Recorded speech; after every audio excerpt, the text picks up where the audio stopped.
Energy कशाच्या form मध्ये मिळते आपल्याला? ग्लुकोजच्या फॉर्म मध्ये. आता प्रॉब्लेम काय, हाय ग्लुकोज आलं, पण ते ग्लुकोज आपल्या बॉडीने ऍब्सॉर्ब केलं पाहिजे ना. जर आपल्या पेशींनी किंवा आपल्या स्नायूंनी किंवा आपल्या पूर्ण जी बॉडी आहे त्याच्यामध्ये जे छोटे छोटे स्नायू आहेत त्यांनी जर ते ऍब्सॉर्ब केलं ब्लडने किंवा लिव्हरने, तर ते आपल्याला वापरता येईल, राईट, एनर्जीच्या स्वरूपात. मग ते ऍब्सॉर्ब करण्यासाठी इन्सुलिनचा वापर होतो.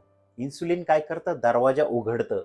समजा ही पेशी आहे, पेशीच्या आतमध्ये जर ग्लुकोजला एंट्री करायची असेल तर तो दरवाजा, एंट्री करण्याचा दरवाजा उघडण्याचं काम कोण करतं? इन्सुलिन करतं बघा.